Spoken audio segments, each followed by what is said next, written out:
नमस्कार दोस्तों, मैं हूं अनकुमा और आज मैं आपको सुनाने जा रहा हूं एक ऐसी कथा जो सिर्फ भक्ति नहीं बल्कि आत्मा और प्रभु के मिलन का प्रतीक है।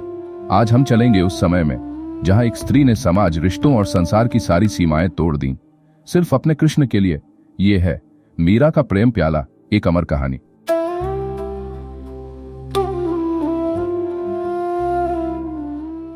राजस्थान के मेड़ता की धरती, जहां हवाओं में भी भक्ति का संगीत घुला था, वहीं जन्मी थी राजकुमारी मीराबाई, जन्म से रानी लेकिन हृदय से कृष्ण की दीवानी।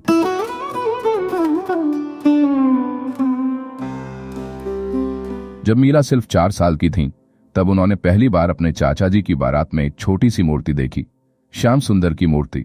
उस मासूम ने पूछा, ये कौन है?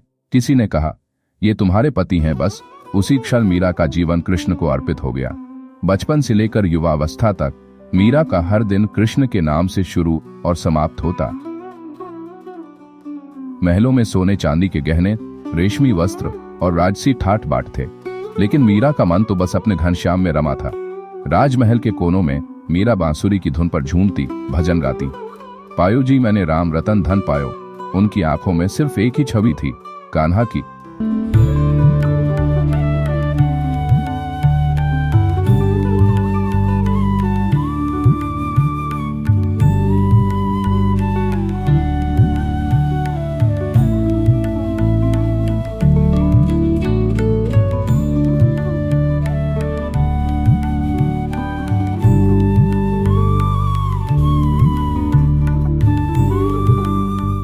परंतु समाज और परिवार को यह प्रेम पागलपन लगता था। उनके पति, उनके ससुराल, सभी ने उन्हें रोकना चाहा। रानी होकर तुम मंदिरों में नाचोगी, साधुओं के साथ भजन गाओगी, लेकिन मीरा को कौन रोक सकता था?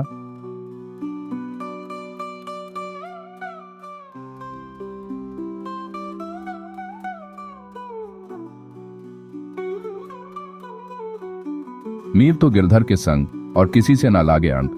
उनके लिए महलों की सोने की दीवारें भी कैदखाना थीं और कृष्ण के मंदिर की धूल भी स्वर्ग से सुंदर। एक दिन राजमहल के अंदर मीरा को जहर का प्याला भेजा गया। मन में सोच था, अगर मीरा मर जाएंगी तो ये भक्ति खत्म हो जाएगी। मीरा ने उस प्याले को हाथ में लिया, होठों पर मुस्कान थी, आंखें बंद कर बोली, कान्हा, अगर ये अमृत है तो पिला देना, अगर ये विष है तो भी तेरी इच्छा। जैसे ही मीरा ने प्याला पिया, वो जहर अमृत बन गया। मीरा की आंखों में आंसू थे पर होठों पर गीत, मेरे तो गिरधर गोपाल, दूसरों न कोई। आखिरकार मीरा ने महलों, रिश्तों और सब बंधनों को छोड़ दिया। वो वृंदावन और द्वारका की गलियों में भटकती रहीं, बस अपने कान्हा के नाम का जप करती। कहा जाता है, द्वारका के मंदिर में एक दिन भजन गाते गाते मीरा का देह और आत्मा कान्हा के साथ एक हो गया। मूर्ति के सामने उनकी देह विलीन हो गई और मीरा सदा के लिए कृष्ण की हो गई।